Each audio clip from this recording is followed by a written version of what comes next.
Hello everyone, మీరు options లో enter అయ్యాక మార్కెట్ రివర్స్ అయిపోతుందా? సైడ్ వేస్ మార్కెట్ లో ట్రాప్ అవుతున్నారా? ఈ 9 ఈఎంఐ అండ్ 30 ఈఎంఐ స్ట్రాటజీ మీకు క్లియర్ ట్రెండ్ ఐడెంటిఫికేషన్ ఇచ్చి ఫేక్ సిగ్నల్స్ నుండి ప్రొటెక్ట్ చేస్తుంది మరియు స్మాల్ స్టాప్ లాస్ తో బిగ్ ప్రాఫిట్స్ పాసిబుల్ అవుతుంది. సో లేట్ చేయకుండా స్టార్ట్ చేద్దామండి. ఈ వీడియోని స్కిప్ చేయకుండా చూడండి. మీరు బిజీగా ఉంటే వాచ్ లెటర్ యాడ్ చేసి ఫ్రీ అయ్యాక చూడండి. Welcome to Sharath trading and financial education. First మనము స్ట్రాటజీ యొక్క రూల్స్ చూద్దాము. ఇది స్కాల్పింగ్ స్ట్రాటజీ. నిఫ్టీలో మెజారిటీ అక్యురేసీ అనేది ఎక్కువ ఉంది. మీరు వేరే ఇండెక్స్ లో కూడా చూసుకోవచ్చు. ఫస్ట్ 9 ఈఎంఐ 30 ఈఎంఐ యాడ్ చేయండి. అది ఎట్లా యాడ్ చేయాలన్నది కూడా ఫర్దర్ గా చూపిస్తాను. యాడ్ చేసిన తర్వాత టైం ఫ్రేమ్ వచ్చేసి 3 మినిట్స్ టైం ఫ్రేమ్ అనమాట.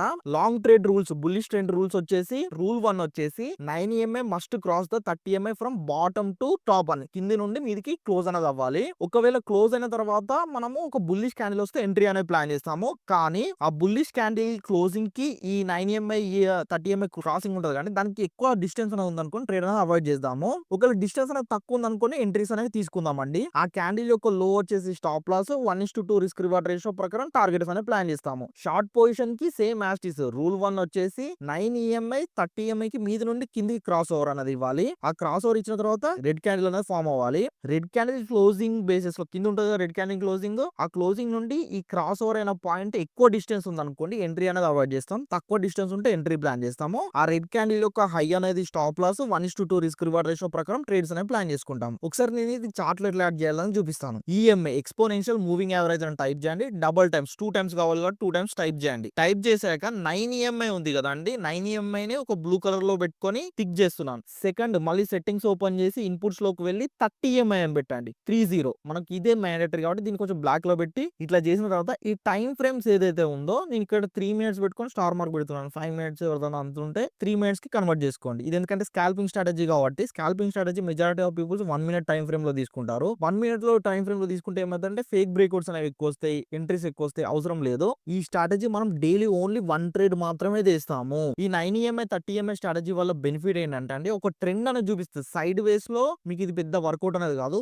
ఎంట్రీ తీసుకునే టైంలో మీకు ఏం అవ్వాలి, ఎంట్రీ తీసుకునే టైంలో ఒక బ్రేక్అవుట్ అనేది ఉండాలి. మీడియం బ్రేక్అవుట్ అని ఉంటేనే మనం ఎంట్రీ అనేది ప్లాన్ చేస్తాం. ఓన్లీ క్రాస్ ఓవర్ అయింది కదా ట్రేడ్ తీసుకోకండి. బ్రేక్అవుట్ ఉంది అనుకోండి, ఒక అడిషనల్ యాడ్ అడ్వాంటేజ్ అనేది ఉంది. నేను ఓన్లీ 9 ఎంఐ 30 ఎంఐ తో ట్రేడ్ తీసుకుంటే కొంచెం అక్యురేసీ తక్కువ ఉంది. బ్రేక్అవుట్ జరిగినప్పుడు మాత్రం ఎంట్రీ ప్లాన్ చేశాను అనుకోండి, అక్యురేసీ అనేది ఎక్కువ ఉంది. ఇప్పుడు ఎగ్జాంపుల్ కి ఇక్కడ స్క్రీన్ మీద చూస్తున్నారు కదా, 14th ఆగస్ట్ ఇది. ఇక్కడ మీరు చూస్తుంటే బ్లూ కలర్ లైన్ వచ్చేసి 9 ఎంఐ, బ్లాక్ కలర్ లైన్ వచ్చేసి 30 ఎంఐ. ఇది కింద నుండి మీదికి క్రాస్ ఓవర్ ఇచ్చింది. సేమ్ క్యాండిల్ లోనే ఉంది. ఈ క్యాండిల్ యొక్క క్లోజింగ్ వచ్చేసి ఈఎంఐ కి డిస్టెన్స్ తక్కువనే ఉంది. ఇది కూడా మనకు సాటిస్ఫై చేసింది. ఇక్కడ బ్రేక్అవుట్ ఏమైనా ఉందో చూడండి. ఇక్కడ మీరు చూస్తే ఇక్కడ ఒక బ్రేక్అవుట్ కూడా జరిగింది. ఎంట్రీ ప్లాన్ చేసుకోండి. ఆ క్యాండిల్ యొక్క low stop loss 1:2 risk reward ratio target. కాకపోతే ఇక్కడ 1:6.5 దాకానే వచ్చింది టార్గెట్. సేమ్ ఆ రోజు అయిపోయిందా మళ్ళీ నెక్స్ట్ డే క్రాసింగ్ అనేది ఉంది కానీ గ్రీన్ కలర్ క్యాండిల్ లేదు కాబట్టి మనకు ఎంట్రీ రాలే. ఇక్కడ క్రాసింగ్ ఉంది కానీ ఈ గ్రీన్ క్యాండిల్ అనేది ఇక్కడ ఇంకా క్రాసింగ్ అని రాలేదు. ఇక్కడ క్యాండిల్ క్రాసింగ్ వచ్చింది. ఈ గ్రీన్ క్యాండిల్ దగ్గర క్రాసింగ్ వచ్చింది. ఇది ఎక్కడ బ్రేక్అవుట్ చేసింది? ఏం కరెక్ట్ బ్రేక్అవుట్స్ అనేవి ఏం లేవు. కరెక్ట్ బ్రేక్అవుట్ ఏమన్నా చేసిందో కరెక్ట్ లెవెల్ ని ఏమన్నా కరెక్ట్ ఒక ట్రెండ్ లైన్ ని బ్రేక్ డౌన్ చేసింది ఈ రెడ్ క్యాండిల్. కాకపోతే ఈ రెడ్ క్యాండిల్ కి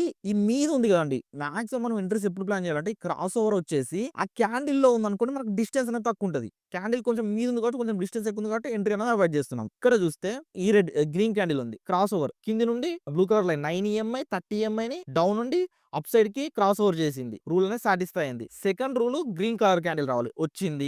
థర్డ్ రూల్ గ్రీన్ క్యాండిల్ మధ్యలోనే క్రాస్ ఓవర్ ఉండాలి, ఉంది. ఫోర్త్ రూల్ వచ్చేసి ఏంది, అడిషనల్ రూల్ వచ్చేసి ఒక బ్రేక్అవుట్ చేయాలి. ఏమన్నా బ్రేక్అవుట్ ఏమన్నా జరిగిందా చూద్దాం. మీరు ఇక్కడ ఒక్కసారి కొన్ని టైమ్స్ దీంట్లో ఏమైతే అంటే మనకు ప్రైస్ యాక్షన్ చార్ట్స్ కూడా వస్తాయి, చార్ట్ ప్యాటర్న్స్ కూడా. మీరు ఇక్కడ గమనించండి, inverted head and shoulder pattern కూడా బ్రేక్అవుట్ అనేది జరిగింది. ప్లస్ దాంతో పాటు మీకు ఒక ట్రెండ్ లైన్ కూడా బ్రేక్అవుట్ అనేది జరిగింది. కాబట్టి ఎంట్రీ క్రైటీరియా ఓకే కదండి. దీన్ని బట్టి మనం ఎంట్రీస్ అనేది ప్లాన్ చేసుకోవాలి.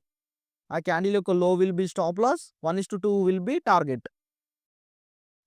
ఇట్లా మనము ట్రేడ్స్ అనేది ప్లాన్ చేయాలి. గుర్తుపెట్టుకోండి, ఏ స్ట్రాటజీ ఎంత పర్ఫెక్ట్ స్ట్రాటజీ అయినా కూడా మనం బ్యాక్ టెస్ట్ చేయకుండా ట్రేడింగ్ అనేది చేయకూడదు. ఒకసారి నేను 3 మంత్స్ బ్యాక్ టెస్ట్ చేశాను, వాటి యొక్క రిజల్ట్స్ అనేవి మీకు చూపిస్తాను. మే మంత్ స్ట్రాటజీ చూడండి, ఇక్కడ ఈఎంఐ క్రాస్ ఓవర్ అనేది జరిగింది. ఆ క్రాస్ ఓవర్ ఎక్కడ జరిగింది? గ్రీన్ క్యాండిల్ లోపటే ఉంది. ఎగ్జాంపుల్ కి మనం దీన్ని ఒక వే అనుకుందామండి. 9 ఈఎంఐ కింది నుండి బాటమ్ నుండి అప్ సైడ్ కి క్రాస్ ఓవర్ ఇచ్చింది అనుకోండి, దాన్ని మనం పాజిటివ్ క్రాస్ ఓవర్ అనుకుందాం. నెగిటివ్ క్రాస్ ఓవర్ అంటే 9 ఈఎంఐ టాప్ సైడ్ నుంచి బాటమ్ కి క్రాస్ ఓవర్ ఇచ్చింది అనుకోండి, అనుకోండి, దాన్ని నెగెటివ్ క్రాస్ ఓవర్ అనుకుందాం. పాజిటివ్ క్రాస్ ఓవర్ ఎందులో జరిగిందండి? గ్రీన్ క్యాండిల్ లో పాజిటివ్ క్రాస్ ఓవర్ జరిగింది, బ్రేక్అవుట్ కూడా జరిగింది. ఇక్కడ చూస్తున్నారు కదా, ఒక బ్రేక్అవుట్ చేసింది గ్రీన్ క్యాండిల్. కాబట్టి మనం ఎంట్రీ అనేది ప్లాన్ చేసాం. ఎప్పుడైనా క్యాండిల్స్ అనేవి కొంచెం పెద్దగా ఉన్నప్పుడు ఆ median of the stop loss తీసుకుంటే సరిపోదండి. 1:2 రిస్క్ రివార్డ్ రేషియో పెట్టుకుని టార్గెట్ అనేది హిట్ అయిపోయింది. కాబట్టి ఎప్పుడైనా పెద్ద క్యాండిల్ చూసినప్పుడు లాజికల్ గా చూసినప్పుడు పెద్దగా అనిపించాలి. మిగతా క్యాండిల్స్ తో పోల్చుకుంటే ఈ క్యాండిల్ అనేది చాలా పెద్దగా ఉంది అనుకోండి, అప్పుడు మనం ఏం చేస్తాం, మీడియం స్టాప్ లాస్ పెట్టుకుంటాము. సేమ్ యాజ్ ఇట్ ఈస్ ఇక్కడ చూడండి, నెగెటివ్ క్రాస్ ఓవర్ అనేది జరిగింది. నెగెటివ్ క్రాస్ ఓవర్ సేమ్ ఆ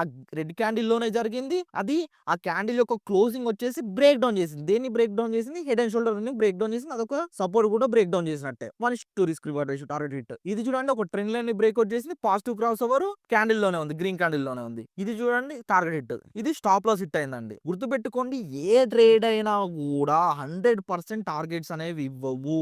ఏదైనా కూడా కొంత అక్యురసీ అనేది ఉంటది. మనకు ఎంత అక్యురసీ అనేది ఉండాలి అనేది మనం మన క్లాస్ లో క్లియర్ ఎక్స్ప్లెయిన్ చేస్తామండి. ఇంట్రెస్ట్ ఉన్న వాళ్ళు స్క్రీన్ మీద వాట్సాప్ నెంబర్ ఉంది, టెక్స్ట్ చేయండి. ఇది చూడండి, బ్రేక్ డౌన్ అనేది జరిగింది. క్యాండిల్ లోపలనే నెగెటివ్ క్రాస్ ఓవర్ ఉంది. ఎంట్రీ ప్లాన్ చేసాం, టార్గెట్ అనేది హిట్ అయిపోయింది. మే మంత్ లో ఆల్మోస్ట్ మనకు 13 ట్రేడ్స్ వచ్చాయండి. 3 స్టాప్ లాస్ హిట్ అయ్యి 10 టార్గెట్స్ హిట్ అయ్యాయి. ఆల్మోస్ట్ అక్యురసీ 90% అక్యురసీ ఉందండి. ఈ స్ట్రాటజీ వల్ల మనకి ఏమవుతుందంటే, మనము పిచ్చి పిచ్చి ట్రేడ్స్ అనేవి చేయము. అంటే ఓవర్ ట్రేడింగ్ అనేది చేయము. అనవసరంగా ఓవర్ ట్రేడ్ చేయడం వల్ల మేజర్ డిసడ్వాంటేజ్ ఏమైతే లాస్ వస్తుంది, మన మైండ్ సెట్ దెబ్బతింటది, బ్రోకరేజ్ చార్జెస్ కూడా ఎక్కువ పడతాయి. కాబట్టి వాటిని అన్ని అవాయిడ్ చేయాలనుకుంటే డైలీ ఒకటే ట్రేడ్ తీసుకుంటాం. పాజిటివ్ క్రాస్ ఓవర్ జరిగి గ్రీన్ క్యాండిల్ ఉంటేనేమో లాంగ్ సైడ్ ఎంట్రీ తీసుకుంటాము. ఆ క్యాండిల్ ఒక low stop loss. Negative crossover జరిగింది, అక్కడ రెడ్ క్యాండిల్ స్టిక్ ఉంది, దాని యొక్క హై అనేది స్టాప్ లాస్. క్లోజింగ్ లో ఎంట్రీ ప్లాన్ చేస్తాము.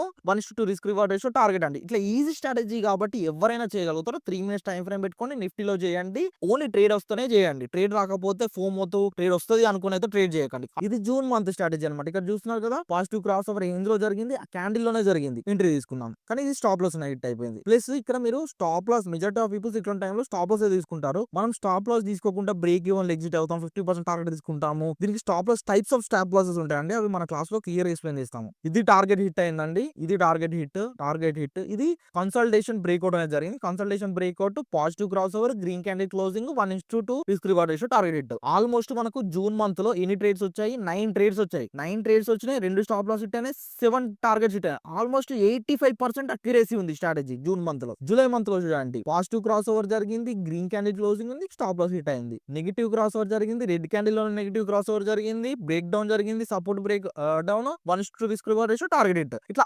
ఆల్మోస్ట్ ఈ మంత్ యొక్క మొత్తం చూస్తే జూలై మంత్ లో ఆల్మోస్ట్ మనకు 12 ట్రేడ్స్ వచ్చాయండి. 3 ట్రేడ్స్ స్టాప్ లాస్ హిట్ అయ్యి, 9 ట్రేడ్స్ టార్గెట్ అయ్యి. ఆల్మోస్ట్ 85% అక్యురసీ అనేది ఉంది. మీరు ఆన్ యావరేజ్ గా 3 మంత్స్ యావరేజ్ తీసుకున్నా కూడా 80% కంటే అక్యురసీ అనేది ఎక్కువనే ఉంది. 80% అక్యురసీ అంటే బెటర్ స్ట్రాటజీ కదా. 10 ట్రేడ్లు తీసుకుంటే 8 ట్రేడ్లు టార్గెట్ అవుతున్నాయి, 2 ట్రేడ్లు స్టాప్ లాస్ హిట్ అవుతున్నాయి. మీరు ఒక 6 మంత్స్ బ్యాక్ టెస్ట్ చేయండి. స్కాల్పింగ్ అనేది ఫస్ట్ రిస్కియస్ట్ థింగ్ అండి. కానీ ఈ స్ట్రాటజీ యూజ్ చేసుకొని స్కాల్పింగ్ చేశారనుకోండి, scalping strategy 3 minutes time frame లో చేస్తున్నాం కాబట్టి స్టాప్ లాస్ అనేది కొంచెం చాలా తక్కువ ఉంటుంది. టార్గెట్ 1:2 పెట్టుకుంటే మంచి టార్గెట్ అనేది హిట్ చేసుకోవచ్చు. ఈ స్ట్రాటజీకి సంబంధించి మీకు ఏమైనా డౌట్ ఉంటే కామెంట్ సెక్షన్ లో కామెంట్ చేయండి. ఫర్దర్ వీడియోస్ లో క్లారిటీ ఇస్తాను. మీకు ఈ వీడియో అనేది హెల్ప్ అయింది అనుకుంటున్నాను. Please request from my side, like చేయండి. మీ ఫ్రెండ్స్ ఎవరైతే ట్రేడ్ చేస్తుంటారో వాళ్ళకి షేర్ చేయండి. ఇంకేమైనా స్ట్రాటజీస్ కావాలనుకున్నా కూడా, స్టాక్ స్ట్రాటజీ కావాలి, క్రిప్టో స్ట్రాటజీ కావాలి, బిట్ కాయిన్ స్ట్రాటజీ కావాలి, BTST స్ట్రాటజీ కావాలి అనుకుంటే కామెంట్ సెక్షన్ లో ఆ స్ట్రాటజీ నేమ్ ఏది కావాలనేది మెన్షన్ చేశారనుకోండి, దాని మీద నేను ఫర్దర్ గా వీడియోస్ అనేది ప్రొవైడ్ చేస్తాను. లెఫ్ట్ సైడ్ లో మన కోర్స్ కంటెంట్ వీడియో ప్రొవైడ్ చేస్తాను, రైట్ సైడ్ లో కమ్యూనిటీ వీడియో ప్రొవైడ్ చేస్తాను. This is Sharath signing off. జై హింద్.